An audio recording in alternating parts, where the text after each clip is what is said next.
friends, and welcome back to Ghouls Night In, the spooky chat show with your best ghoul friends. I'm Penny Snark. And I'm Midge Munster. And it's very funny, Penny. We just finished recording our Practical Magic episode. We did. And Penny made a point to say that she tried to bring something lighter because we've been doing a lot of talk about more morbid topics on the podcast. And I hate to say I'm going to bring us back down a little bit. Well, see, there you go. I gave us the break, and now we're right back in it. Thank goodness you did it. But I did bring it with a saucy little twist because it is springtime. I'm glad you and I were both feeling the springtime vibes. And it's a wonderful time in the spring to talk about flowers. It is. I agree. And throughout history, flowers have been used to symbolize a wide array of feelings. Yellow roses for friendship, or gardenias have represented secret love and admiration. But you know what they say, Penny? April showers bring funeral flowers. Hey. And today we're going to be talking about flowers and the part that they have played in the mourning process throughout history and what that means. Ooh, I am intrigued. Yes. A shout out is in order here because my brain has been on absolute minimal function this week. And I texted our group chat with Miranda and Devin and Andrew, and I was like, guys, I got nothing. And Miranda came through and was like, well, it's springtime. What if you talked about funeral flowers? I was like, oh, thank God. What a great idea. So thank you, Miranda, for saving my butt and actually bringing us a very interesting topic that I'm excited to talk about today.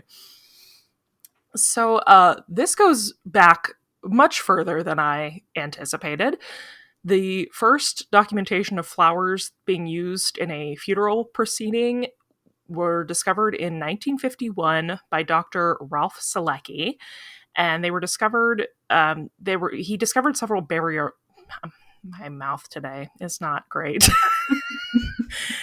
He discovered several burial sites during a famous excavation of the, I hope I pronounced this right, Zimdars cave in northern Iraq.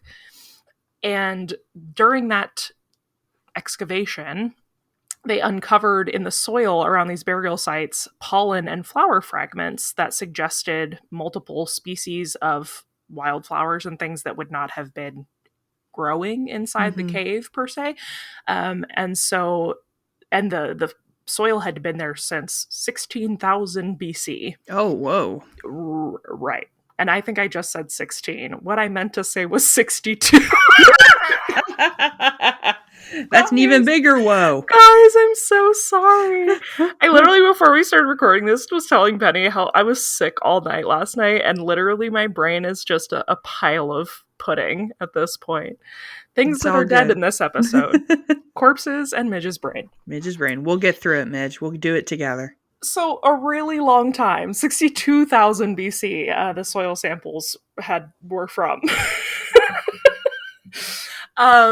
And basically they determined that these were flowers that had been placed on the burial site specifically for a funeral, more or less, making these arranging and placing of flowers one of the oldest forms of mourning.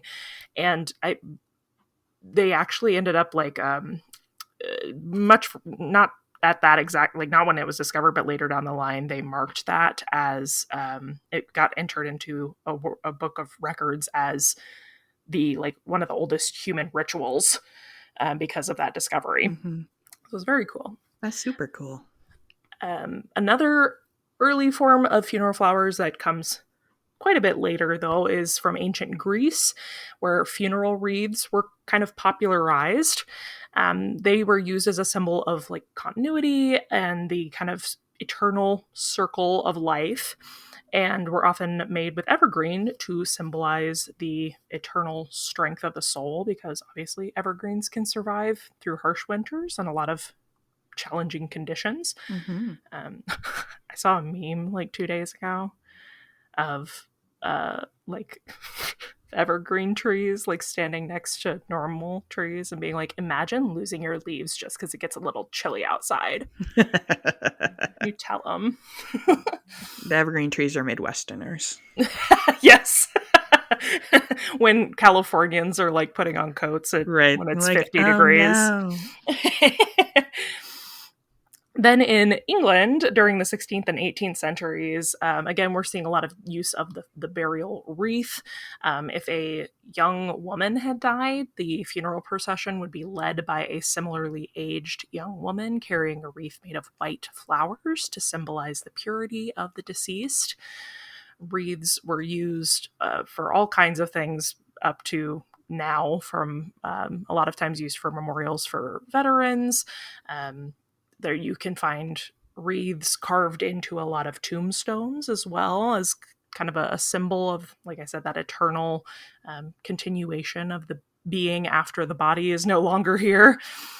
And then burials at sea. Also, people would commemorate naval losses by floating a wreath on the water. Mm-hmm. So a lot of use of florals before we get to, kind of what you and I are familiar with now at Yeah. a modern funeral. But turns out what you and I are familiar with, which is more elaborate, floral Yeah. arrangements, they're not just pretty to look at.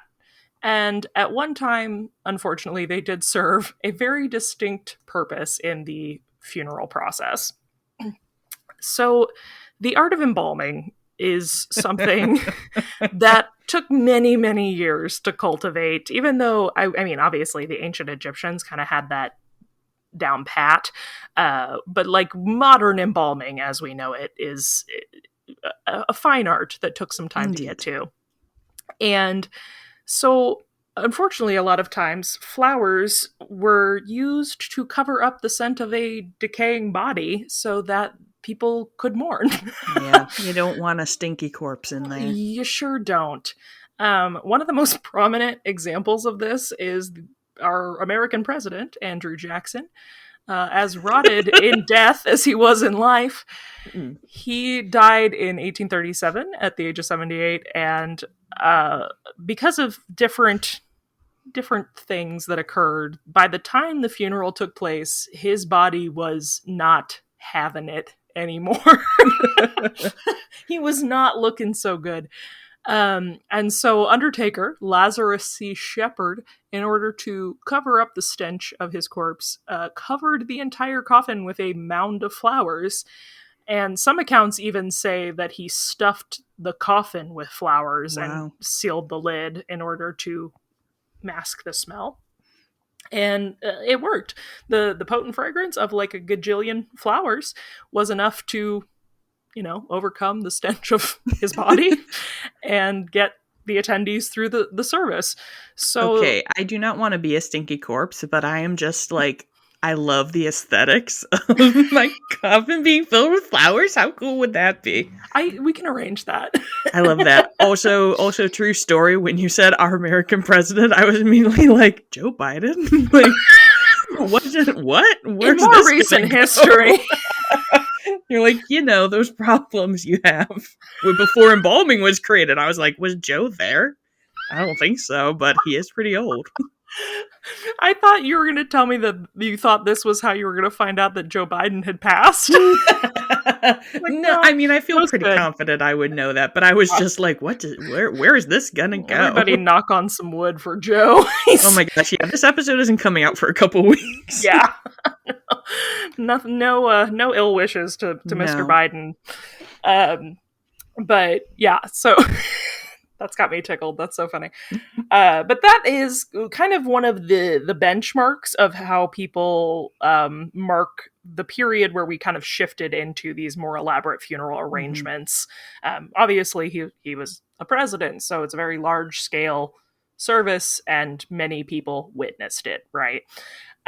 They were like, I want that. I want that. And you know who wanted that? It's time to talk about those crazy Victorians. Hey!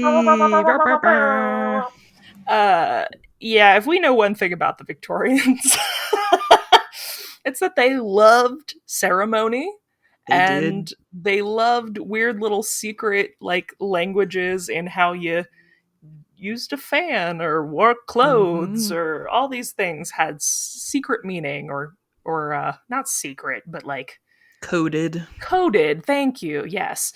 Um because this was a time where things were a little more refined and people didn't really speak out loud necessarily about their feelings, especially where mourning was concerned, so everything was shown very visually, from dressing in mourning clothing to making mourning jewelry. They had all these very very elaborate practices around Hmm. mourning and death, which I have avoided talking about on the podcast because I assume at some point, Penny, you are going to.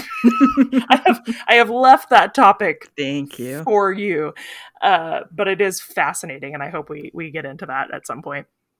But through this era, flowers became kind of a language all their own as well, and were kind of used as a way to communicate feelings towards the deceased and their families.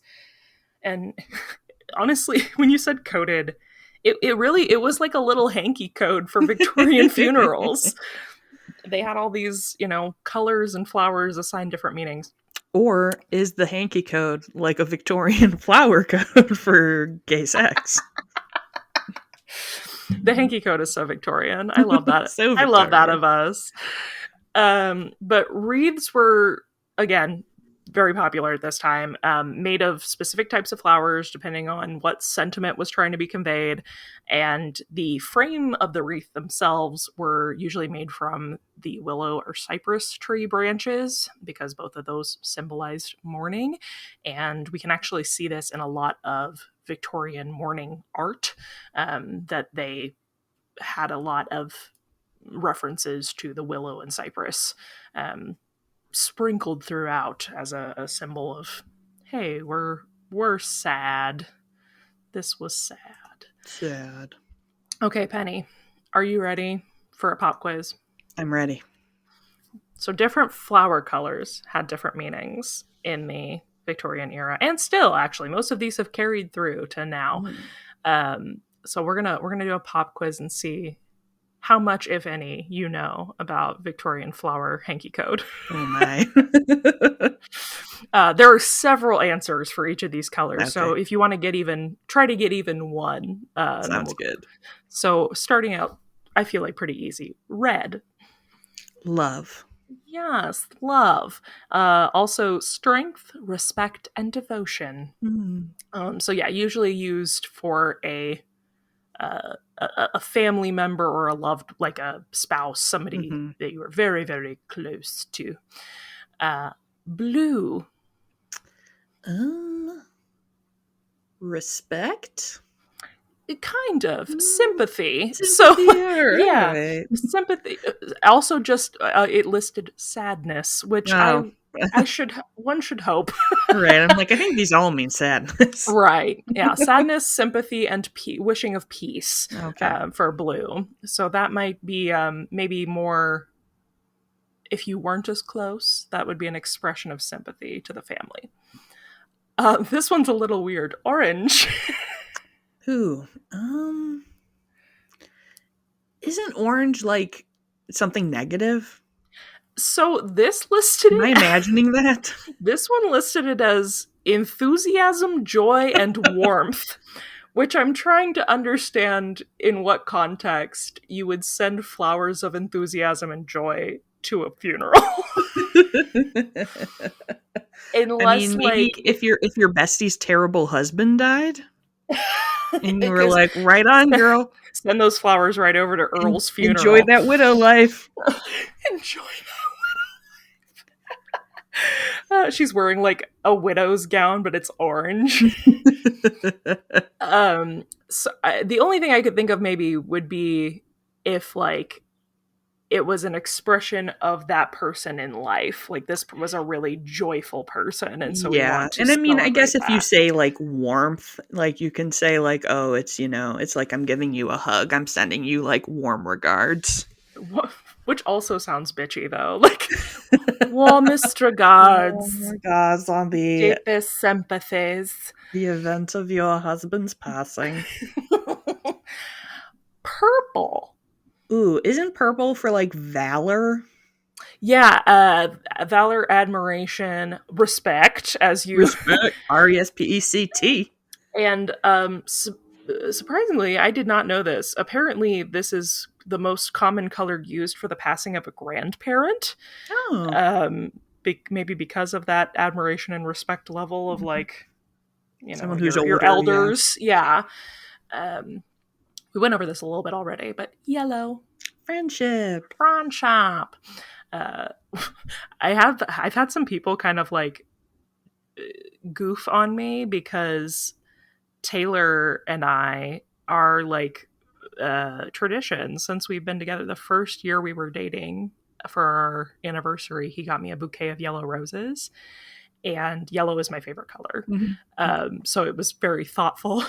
But to this day, every year he gets me a bouquet of yellow roses, and like now that I have an internet following, I'll like be like, oh, cute, look at my bouquet for our anniversary, and people are like, you guys are just friends.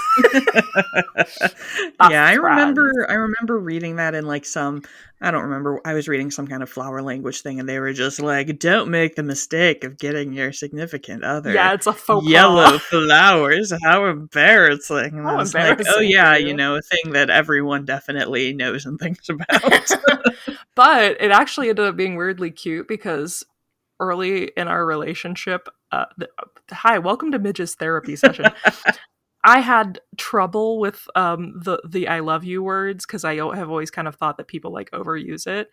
And so Taylor and I's like deepest affection sentiment to each other was "You're my best friend," and Aww. so it actually was kind of cute. And then at our wedding, when we like, now pronounce you husband and wife, when we like turned back down the aisle to walk out, the song that played was "You're My Best Friend" by Queen. So cute. So I'll take my friendship roses because my partner is my best friend. There you go. Pink. Affection? Again, some of these are so strangely grace, compassion, and innocence. Oh. Apparently often used for women, especially mothers and sisters, because pink is a lady's color, apparently. For ladies. Because of gender norms. Again, another one where I don't know why you would send this color, but green. Green is for excitement. I'm so excited. It's for wellness and renewal. Which it seems like maybe the sentiment is a little late at this point. Yeah. Though I will say, renewal, I guess, like the soul being now out of the suffering body, maybe, like the wellness and renewal of passing into the next life is how I would interpret.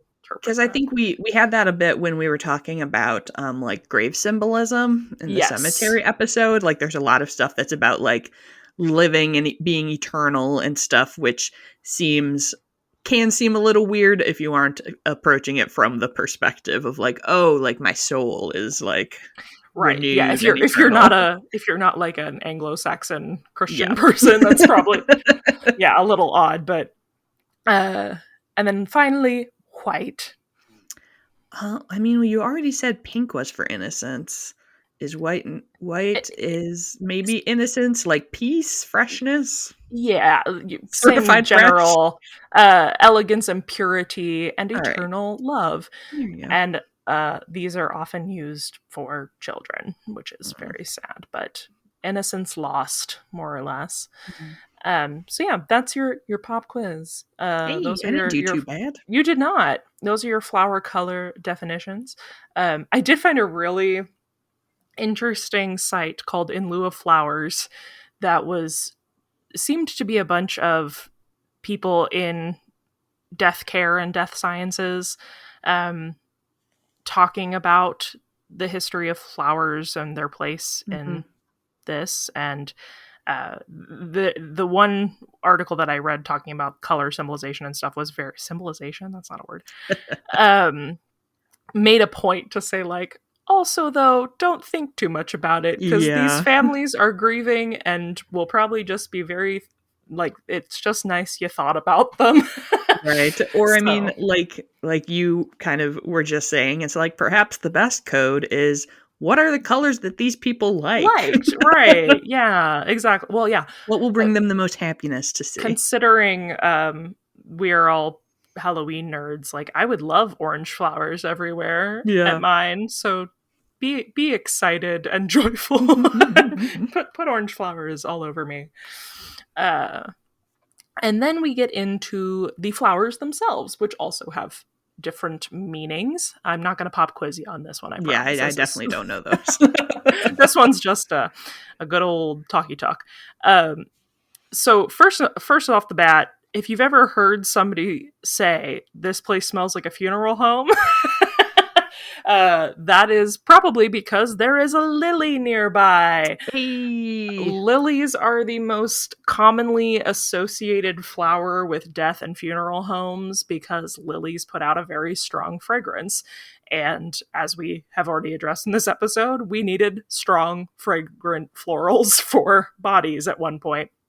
Um, Plus, they're also a symbol of peace, usually. So that's a great thing to have around at a funeral. Typically, white lilies are the most commonly used and most sought after. They are thought to represent the rebirth of the soul. Mm. And also, the stargazer and oriental lilies signify sympathy and eternal life. So, those are what are most commonly thought of. However, lilies are also expensive. So, what other flowers are used a What else lot? we got? Well, a much less expensive flower is a carnation. And obviously, carnations come in a wide array of colors. You can get them in basically any color. I think they like actually dye them? Question mark. Yeah, I think you Like can. through the water. Yeah, you can put it in the water. Yeah. But they also have a pretty mm, strong fragrance that actually like lasts for a really long time. So they're used a lot in sympathy arrangements. Um, but the most commonly used colors are pink for remembrance, red for love and yearning? Question mark. Was very specifically, and then white again for innocence, purity, and sweetness. Chrysanthemums, or mums, as a lot of us probably know them, are also a prominent funeral flower, which I didn't realize. I don't think. And all No, over, yeah. yeah, I don't think of mums when I think funeral. But that's true for the whole world. But I guess specifically in Japan, mums symbolize death and appear almost exclusively at funeral services. Oh, I have Um, heard that about Japan. Yeah. yeah, that's a funeral flower in Japan, which is really interesting. I think of mums as like fall, like that makes me Yeah, my mom autumn. always got like Mhm. mums in the fall Mine was like a too. big deal. So yeah, that's fascinating. But in other areas of Asia, mums are associated with rebirth, so it can be a wide anything's up for interpretation. Yes. In the United States, though, mums in funerals usually are either red for love or again white for innocence and purity. Then we have I'm going to say this wrong. I think it's gladioli. Yes. Gladioli. Sounds right to me. But it's I know what this looks like, but I've never. It's one of those words where I've never had to say Yeah, that out right. loud. But it's apparently derived from the Latin word for sword, which Mm. is freaking cool. But it grows really tall, and so they use these in funeral sprays really frequently because of their height. And regardless of their color, they're used to symbolize integrity, morality, sincerity, and strong character of the deceased. And they also have a strong tie to just remembrance, which is nice. And then, of course, finally, roses are Mm. probably, I think, what most of us think of. um, it's probably like the most, I think when people, if you say flower in Yeah, America, you think of most people roses. probably think roses. They're definitely used in sympathy arrangements. Even though they are most probably frequently associated with like love arrangements, like Yes, romantic romance. flowers. Very specifically, dark red roses are symbolic of grief and sorrow. So those are commonly used in sprays as well. But you can use any rose with the with the Victorian hanky code to express whatever sentiment you want to express. I do have Lush's Death and Decay perfume, which is What is this? rose, jasmine, and lang lang, I think, and it smells exactly like a funeral home. Did you say from Lush? Yeah. They that's a thing they did? Yeah. Wow. It's very nice. I like it a lot. Neat. Yeah, and that's, I think, weirdly, whether it's conscious or subconscious, probably why a lot of people are put off by very florally scents. Is because, like, people will be like, oh, that smells like an old woman or something, It's like, well, it's because it smells like covering up the scent of decay. Yep. That's what I'm like. I always love them. Like, make me smell like a floral old lady who maybe died recently. I love it. Or maybe Penny's been dead for 15 years and she's using her floral perfumes as trickery so we don't catch on. Disguised. I'm on that Andrew Jackson shit. Sometimes when I hear the title of the episode, I just get really excited. Anyway, that's all. This has been my brief history of funereal flowers. I hope this was interesting. I thought it was kind of an interesting topic. Thanks, Miranda, again, for coming up with this idea. I had never really thought too much about it other than, like I said, the first time I even knew this was a thing was when someone pointed out that Taylor was getting me friendship roses. And I was like, what? Flowers mean things?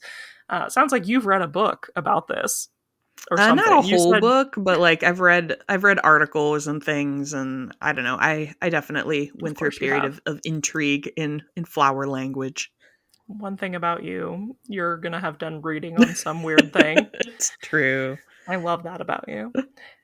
Well, that is it for today, folks. If you are enjoying this podcast and you would like to let us know about it, you can leave us a rating or a review wherever you listen to us. We would really appreciate it. We like to read new reviews on the air when we get them, and sadly, right now, we are fresh out of hot reviews. So pop by and leave us one if you listen to us on Apple Podcasts, or I think Podbean lets you leave comments too. Feel free to do it there if you want. And if you have left a review somewhere that is not one of those places and we haven't seen it yet, feel free to shoot it our way. I try and check all the places that I know have reviews, but some places I don't know. Yeah, we don't know things. We're bad at technology. Send us a review to our Instagram DMs if you don't listen on Apple Podcasts and give us permission to read it. We'll do it. We'll do it. Whatever. And speaking of Instagram, if you'd like more from the show, you can follow us over there at Ghouls Night in Pod for lots of fun photos of things we talk about here on the air and just, general. Penny has started doing sound clips over there, which is really fun. So if you have a favorite Ghouls Night moment that you can think of and you'd like to hear that clipped on the Instagram, shoot us a DM over on Instagram and let us know, preferably also if you know which episode it's from. We got the funniest DM of somebody saying when you called each other pocket pals, and I was like, I literally have no context for what that was at all. I've literally tried to look back over 5 episodes and I don't know what that is, but it sounds like it was funny. We'll find it one day. And if any of you feel the compulsion to use one of those audios in something, I would be obsessed. So please feel free. Because it's a file, right? Yeah, because we're uploading original audios. You can use that as a soundtrack for something, or if you want to lip sync to it, that'd be pretty. Oh my gosh, yeah, make us TikTok famous. Yeah. And if you are looking for me over on the platforms, you can find me across Instagram, YouTube, Facebook, all the places at Midge Munster. And you can find me at Penny Snark. And until next time, Goodbye.